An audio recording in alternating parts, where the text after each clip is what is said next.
Thank you very much, Your Worship. Good morning, elected members. Good morning, community. Today we're going to talk about the fees and charges. So previously we had a workshop which was part of that broader annual plan workshop that discussed direction on fees, and we raised that it was approximately a 4% increase to most fees to make sure we keep within that 8.4% rates increase. Through the process of basically taking that direction, applying that to the fees, we've identified some challenge areas, whether that's because of contract negotiations or contract changes, or whether that's because of the practical implications of increasing fees ending up driving things like reduced users. So we're going to talk about some of those areas today. And then we're also going to seek direction on fee areas sort of by exception. So if there are any areas outside of these challenge areas that we're going to talk about that you also have concerns with, we'll take that feedback on board and prepare a final schedule to be presented to you in June with the LTP. So in terms of those challenge areas, I guess, getting right into it, building consents is one of the areas. So with building consents, there's a new software system the software system's fee structure is changed through the contract. So there is the introduction of those fees in the red section. Those we don't have much ability to influence. Those are set by the contract. Those are pass-throughs. Those are pass-through fees. Then there are the remaining balance of fees. A number of those are being gotten rid of entirely because they won't be relevant with the new system. And then there are the remainder. Our suggestion is that those fees that are the balance, they actually should remain at the current fee levels. The 4% that's reflected in the document that you have is for completeness to see what it would look like if the 4% went across all of those fees in conjunction with the new system. Our suggestion is that the new system fees be the only fees that are changing the building consent space at this time, to avoid that like big increases and confusion with the new system on top of. And happy to take questions on that, and Jess can support answering any specifics around the new system fees.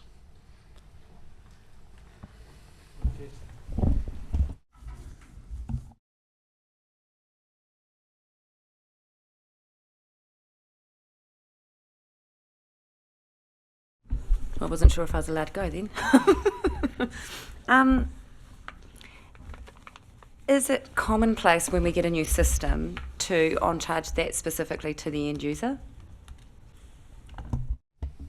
This is my first time with this new system, so okay, which buttons I have to press. Yes, it is. We do it currently. So currently we are charged per consent by our current system, which is GoGet.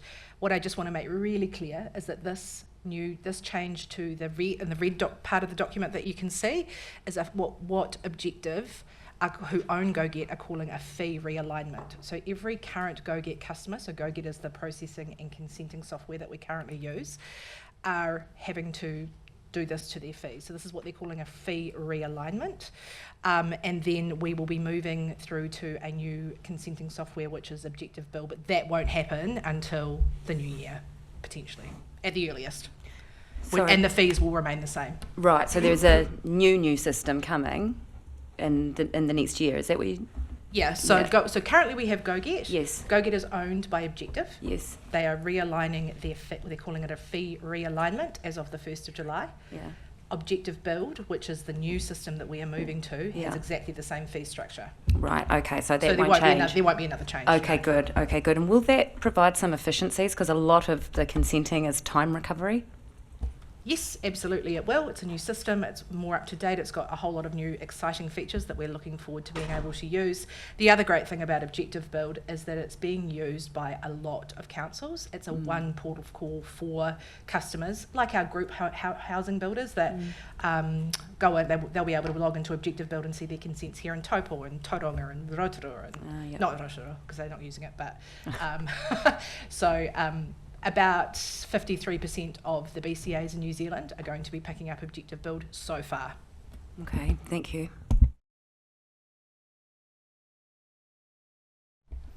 Are there any further questions on building consents? Excellent. So in terms of seeking direction today, we just want to confirm with you that you're comfortable before we bring a final decision and a final schedule to you, that we stick with the fees that are shown in the red, and then the remaining fees do not get increased by the 4%.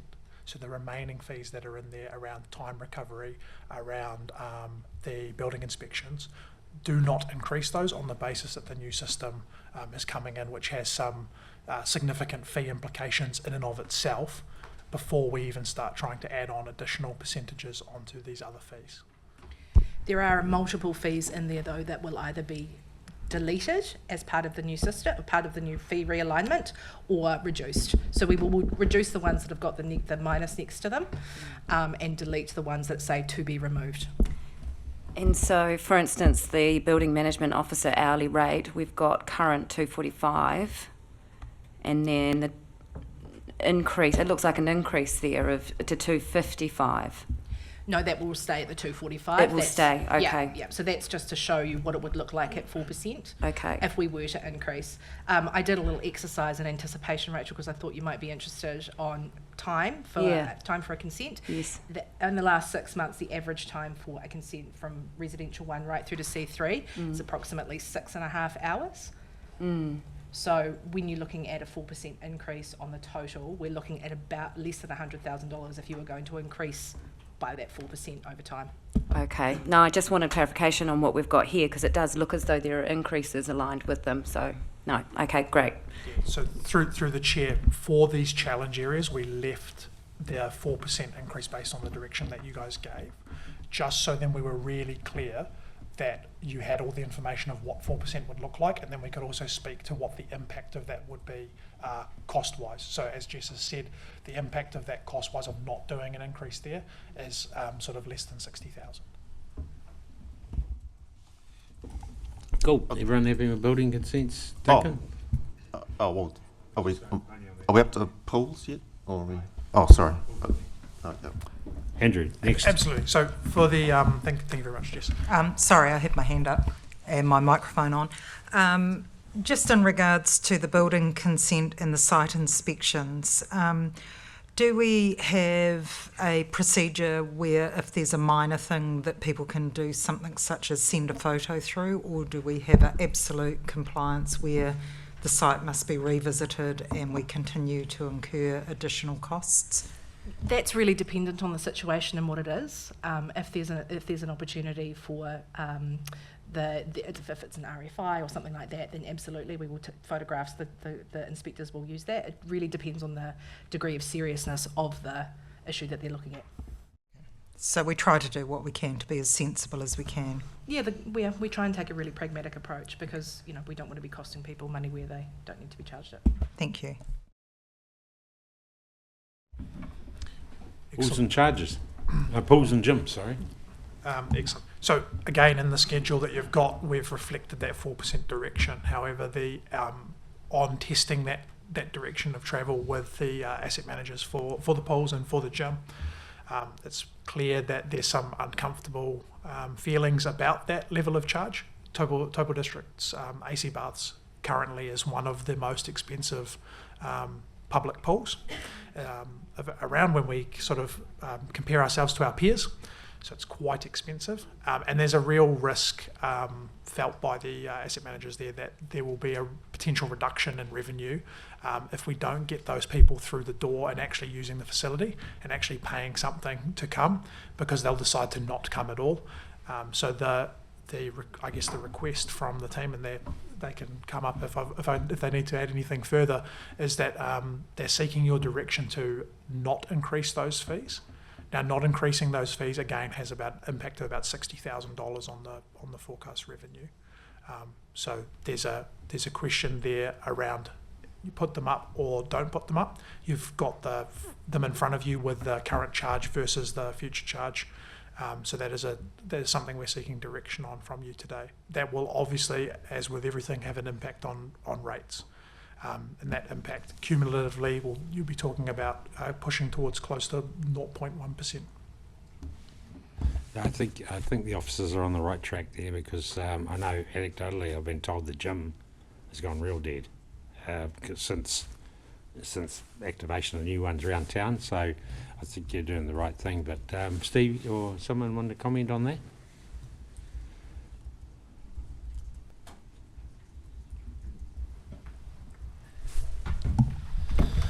Thank you, Mayor David. Councillors. Yeah, look, I'm in a real quick snapshot.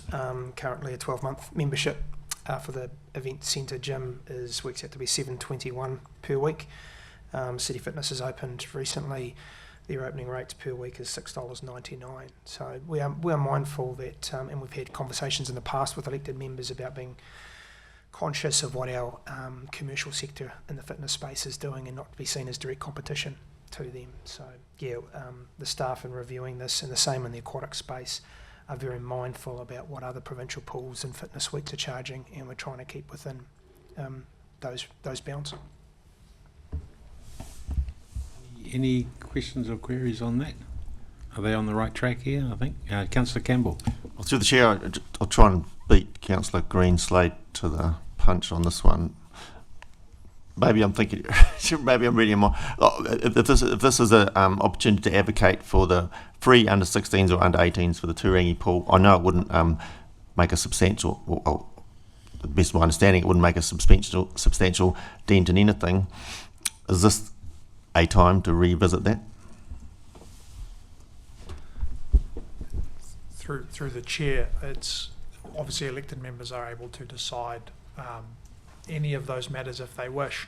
However, be conscious that any of those decisions obviously impacts on the rates increase. So if you reduce fees or don't increase fees, you add additional categories of individuals that can go for free or at a discounted rate, there is obviously a rating impact that is commensurate with that, because the cost has to be recovered from somewhere at the end of the day.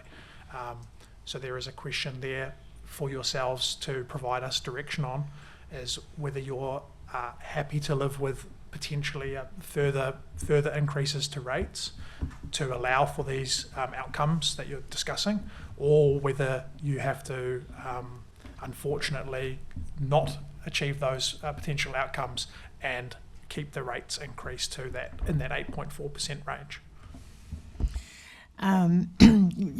Councillor Greenslade. Thank you, Your Worship. We've just had a talk about bridges and congestion, and some of the thoughts around how we're going to manage that in the future. So perhaps taking a little bit of slightly different slant on it, seeing I'm not getting anywhere with the under 16 free, I'm wondering whether it would be worth considering something along those lines in terms of our pools. So at the low times of the day, and I don't know what the low times of the day, and certainly it would be outside the weekends, 9 to 3 or something like that, has there been consideration given to perhaps giving a reduced charge in our low periods and to fill up that space, because we still have to pay our staff whether there's anybody there or not, and something is better than nothing. Through the chair, Steve and I have informally discussed this in the past, but Steve could probably speak better to that in terms of the data that we have available to us and what the impact of that might look like. He can speak to that better than I can.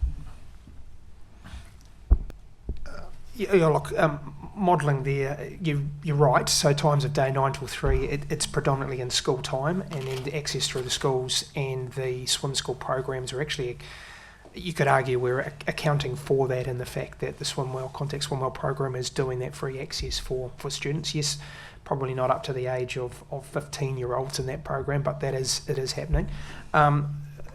Total revenues for the pools down in Turangi sits at around $80,000 annually. The effect on that youth, I don't have the numbers right in front of me, I could go and find them, but it's a fraction of that.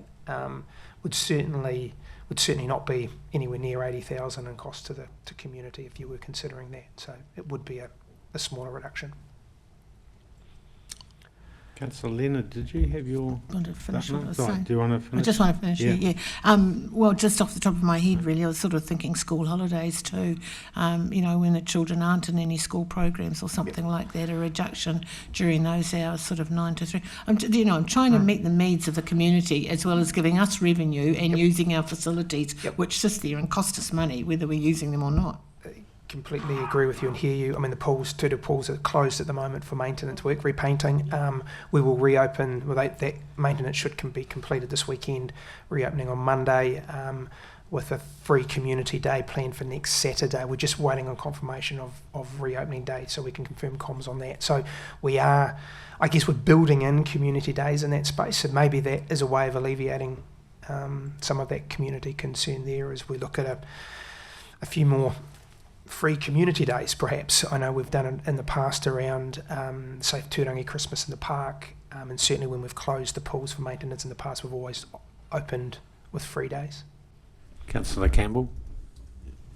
Yeah, through the chair, you partially answered my question there, because I was going to press a little bit further for a dollar figure on the if we did do an under 16s for the Turangi, because I happen to think that it would be a justifiable thing that we could do to help that community, and it wouldn't really affect much of anybody else in any substantial way. So I would like that to be, I would like to get that figure and the consequences of what would be the consequences.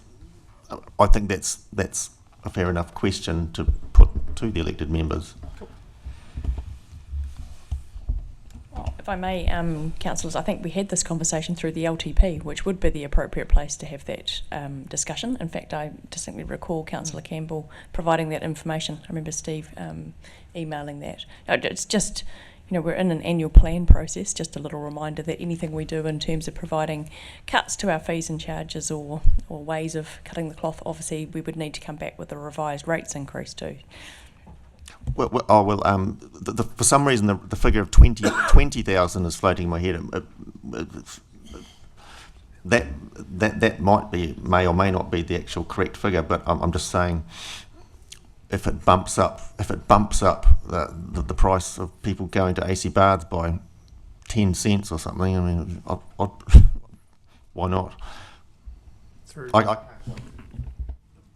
So more long-term plan discussion. So your general question is here: should we increase it all or not during the threat of external business or what have you? I think it's a good call from the officers to just keep charges the same. So through the chair, any of these changes or not increasing the fees will have a impact on rates. To be crystal clear, we don't want to provide you with a series of recommendations that end up making rates go through the roof.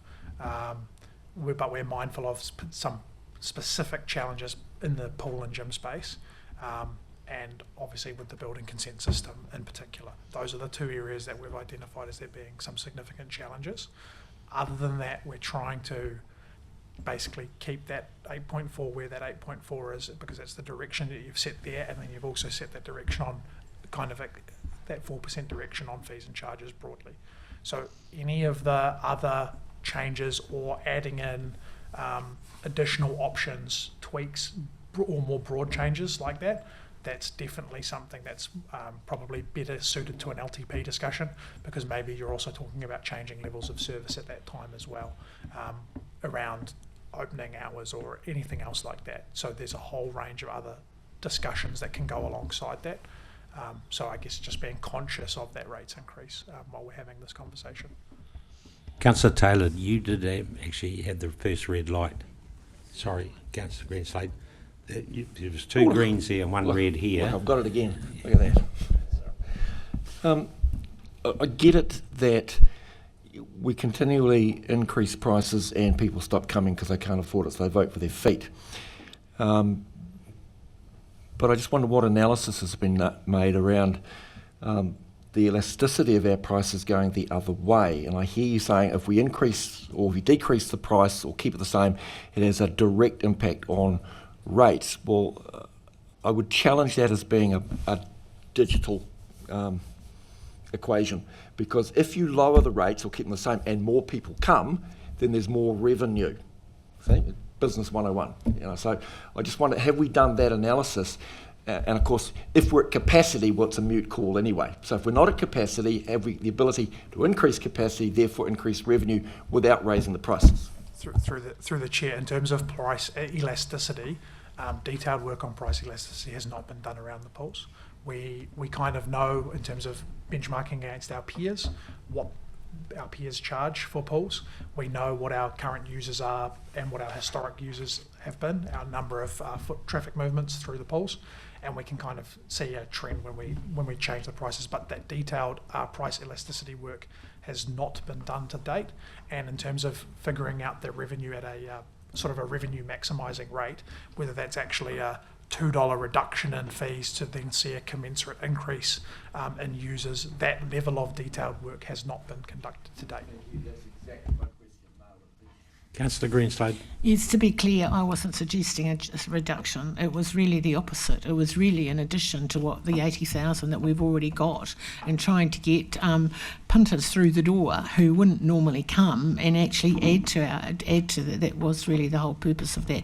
And very mindful of the fact that Turangi, there's such limited things for young people to do down there in the winter time. You know, we don't have access to a lot of stuff that kids have up here, and perhaps just, you know, I know we're not encouraging children to go to the pools in the middle of the day, but if it went right through the year, or maybe winter hours, and children were able to do that during school holidays, it would be something that I would like you to look at. So not an attempt to reduce at this point. I've given up on that for now. Through the chair, we could try and look at an assessment of what differential pricing might look like on those off-peak periods to try and drive some demand, to try and get that revenue in the off-peak up. We can try and look at that. I won't promise that we'll be able to deliver. I don't know what data we have available, and I don't know what the capacity of the finance team would be like to support that. But we can see what we can do. All right, solid waste. Thanks, Steve. Oh, sorry. That's all right. Move on. Sorry, Stevie. Stay there. I was just going to say I'm in favour of the direction of travel. I was just, we have to be mindful of the fact that we didn't apply increases for quite some time, and that's why we were faced with the situation during LTP of having to increase 20 and 25%. I desperately want to avoid that. Yeah, so through the chair, that's exactly the reason why we wanted to make sure that all the fees are increased, and then kind of by exception highlight any concerns that are coming from the officers. Naturally, it is entirely your decision. When we bring a final schedule, we're just seeking direction today around what are you comfortable with as a direction of travel, and if the table is comfortable with 4% on pool fees, that's okay. We will present you with a final schedule that reflects that. Conversely, if you're looking at keeping the fees the same and are comfortable with that direction of travel, we can present you a schedule with that and a more detailed explanation of that final impact of what that would look like on rates. Councillor Taylor. Got it. Thanks for that. Given that this is a conversation we're going to have every year, and more detail and long-term plan, I just wonder whether discretionary fees and charges, pools, hireage of Great Lakes Centre, gym, and so on, whether the work could or should be done, not asking for it on this today, but for a future conversation around the impact of pricing up or down, to see where we peg ourselves so that we're able to better inform any decision making we engage in. So my request is pretty broad, pretty general, and it's long term, because at the moment it's just, oh well, we can't afford it, therefore it goes up. Well, that's not the entire conversation, is all I'm saying. So if we can have that work longer term, that would be helpful. All through the chair, yeah. Andrew and I are looking at each other. That is exactly the LTP conversation you should be having around levels of service and revenue and financing policy. So I agree. Okay. So just before we move on in terms of that direction, today, are we seeking to continue with the sort of the proposed 4%, or do we want to leave them flat in the document that will come to you for final consideration? Just before we move on from that one, obviously there is a rating impact there. There will be, and then there is a piece of work to be done in terms of that longer term holistic view for the long term plan, which includes that revenue and financing policy, looking at that and looking at the other funding mechanisms. Specifically pools and gyms here? Yeah, okay. Specifically so for your pools and suggestion is leave the fees as they are? So the Yeah, the advice coming from Steve's team Yeah. is that their concern is the risk of reducing users. Yeah. Obviously, the converse view of that is you have the risk of increasing rates. Yeah, yeah, Um, yeah. So, So it we is probably a- need to see the numbers on that, eh? yeah. So the impact of not increasing fees on pools from an estimate based on the revenue is about 0.1% on rates. 1%. Okay, what do you want to do, councillors? My suggestion is Correct. 0.1% on rates. It'll go to 8.5. okay. I think they read the tea leaves here pretty well, you know, and the market is changing as such, but up to you guys. I'd go with Steve's team on that. Oh, you go. So I have some difficulty. We're already 0.1 above what we forecasted. We go to 0.2 above. We're just asking for another kicking. Sorry.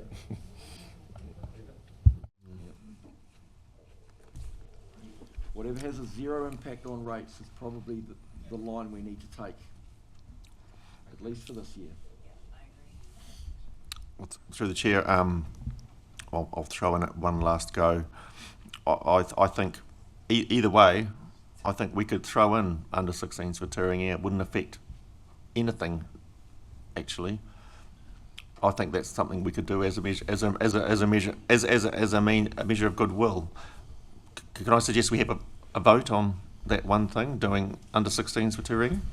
A workshop, so I don't know. how Through we- the chair, I'd want to see more detail before I agree to Yeah. that anyway. There I want will to be a see the cost. impact on rates. So LTP discussion, I'm happy about that. I agree with the deputy actually. I think we've already gone out and said that we're doing our darndest to keep it at 8.4. I think that's what we need to continue to try and do. Challenge is the level of activity drops off to, you know, and it costs us more, so. Absolutely, Your Worship. And that's why we came here today, to test this with you guys, to have this conversation, because otherwise we'd turn up with a schedule and then these questions will get raised. Hey, what's the impact of not increasing it, and so on and so forth. So we'd have this conversation in this setting now and seek that direction and provide you with the final schedule. In the final schedule, some of those numbers will be slightly tweaked. I see that there are a number that, because of the rounding, are 8%, for example.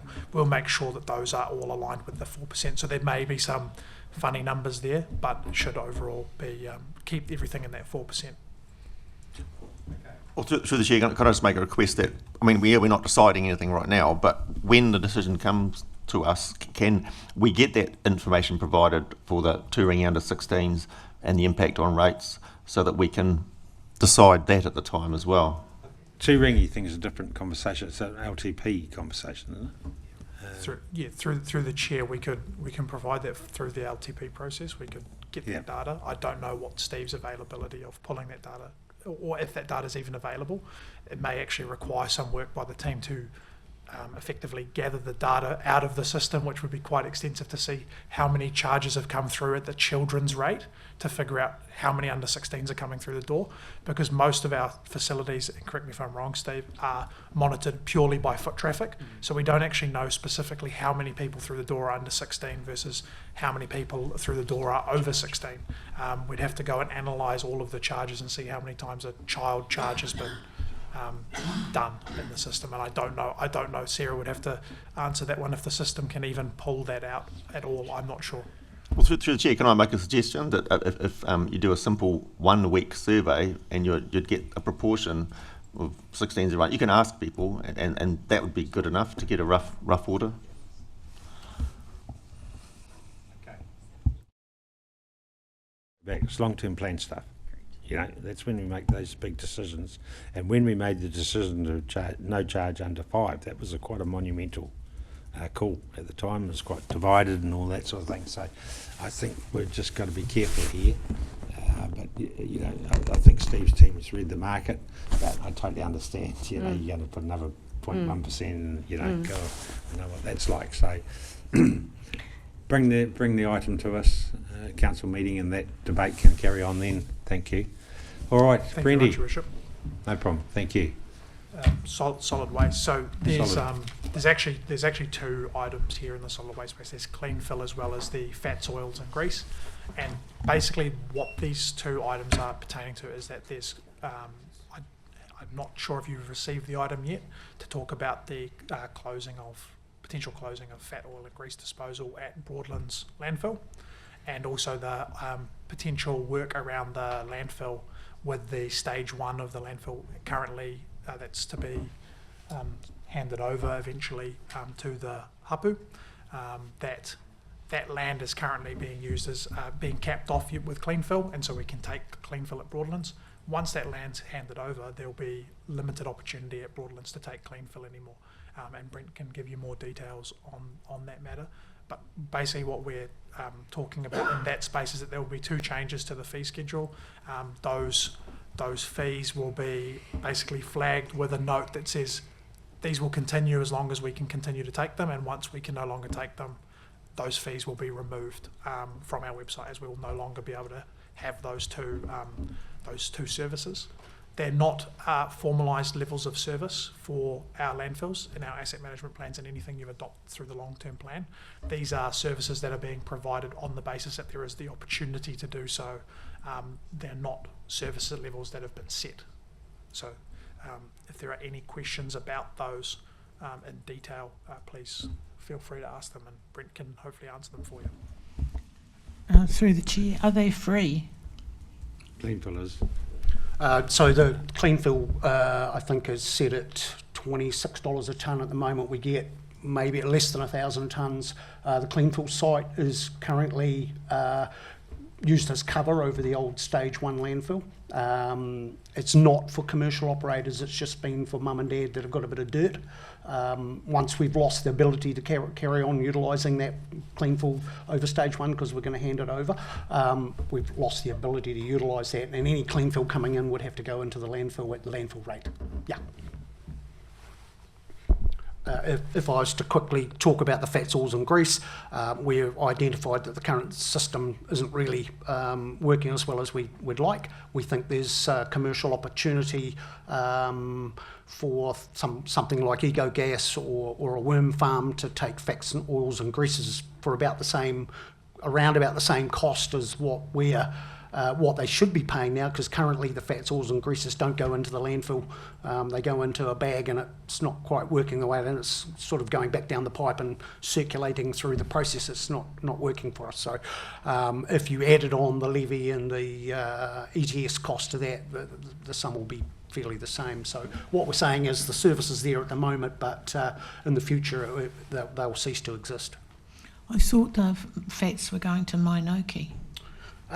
Currently, the fats, oils and grease are going into a bag at the landfill, a series of bags that are meant to allow the moisture water to come out, but keep the fat retained, but they're actually leaking fat out of them. So they're actually So going what back. happened to Mainoki?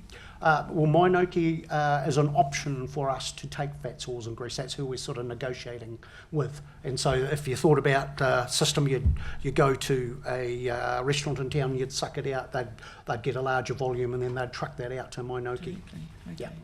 Yeah. So are we going to, or are we not? What's the Well, story? there's a paper What do you coming to think? council Okay. suggesting that's a preferred avenue of doing that, and that would remove council out of the disposal part of it, handling, and this actually would be able to be used as a resource, valuable. It's got quite a bit of energy and so forth in it, so it could be mixed with the other food waste at either Mainoki or at EcoGas.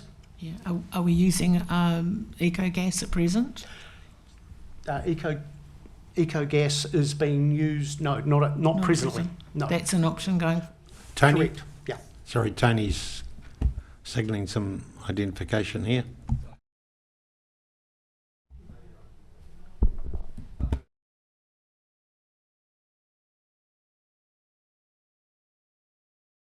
But working with our waste team, Mike Cordell, our waste asset manager, around some of these issues. And just to reiterate, obviously, what Andrew's saying, this is not a level of service. It's been a convenience for quite some time. It's not working. There are alternatives, and just bearing in mind, there's many people that use this who have clean out their grease traps, cafes, restaurants, hotels, those kinds of things. So there are alternatives for them. There's just been an avenue for them to dispose of them up at the landfill, and certainly we are exploring different options, and I think it's just going to support our officers here around. There are other options available, and certainly, yeah, it's changing. It's a changing space. So, quick Councillor question for Taylor. me. So, automotive oils? We have, that's a different thing altogether, but at the moment we take household automotive oil only. Commercial operators we expect to look after that's a business cost to them. But mum and dad have got a bit of automotive oil, bring it in, we'll look after it for you. Yeah. Motorbikes.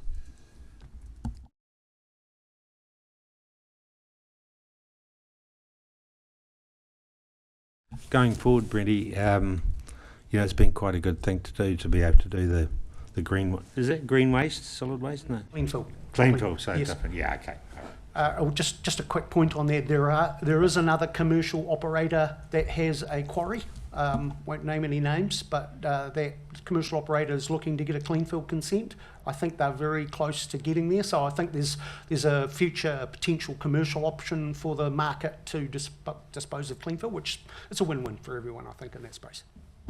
Okay, thank you, Brent. Other questions on that? What was the query on the fees and charges on that one? Is it going up?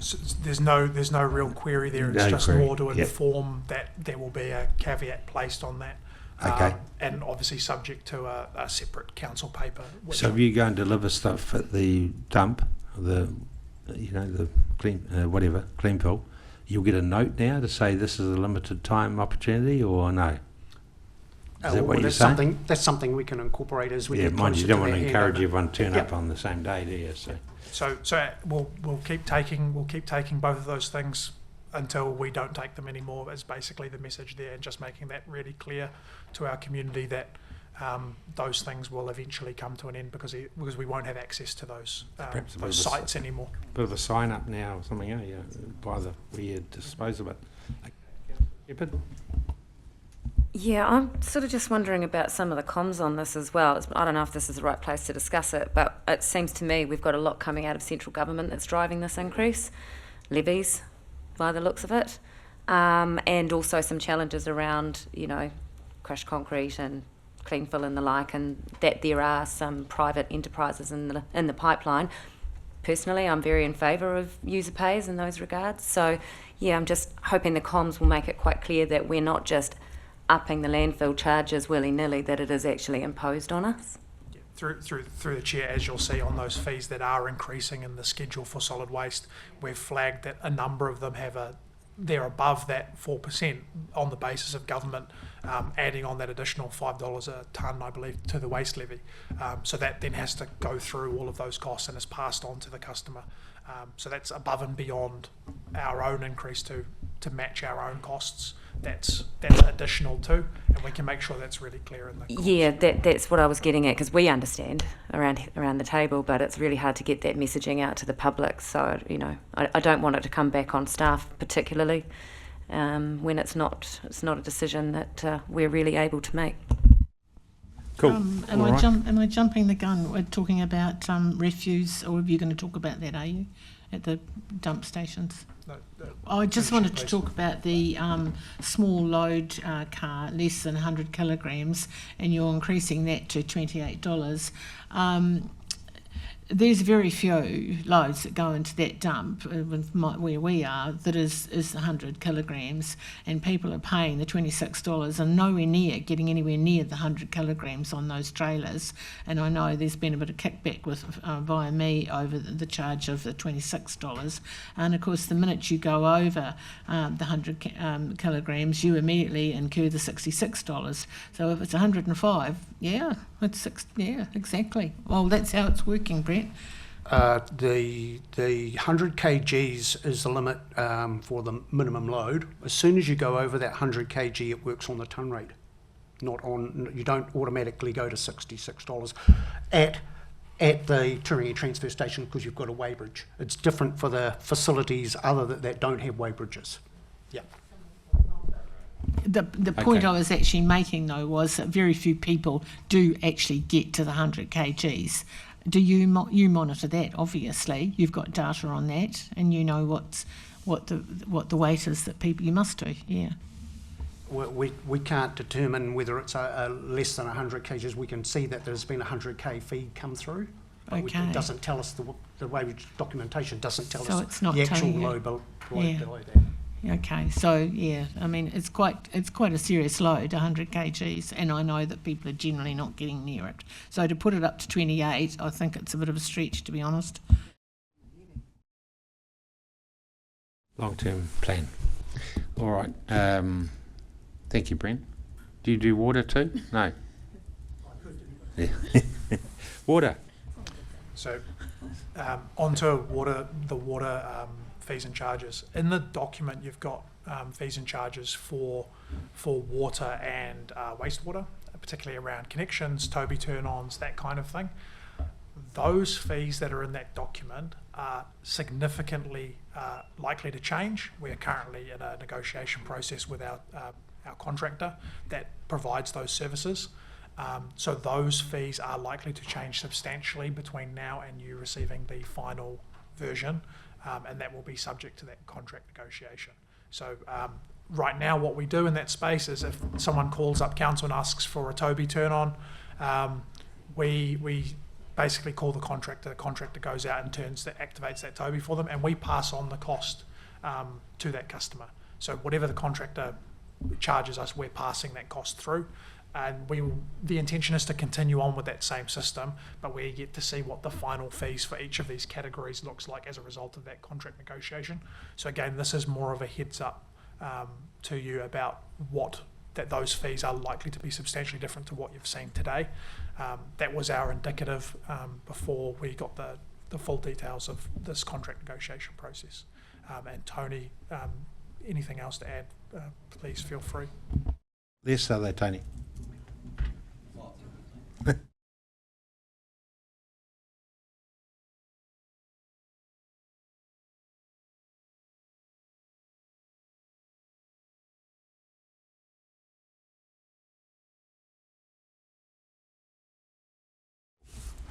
Thank you, Andrew.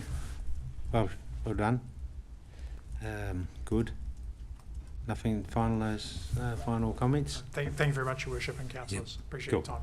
Thank you. Okay, workshop closed. Thank you.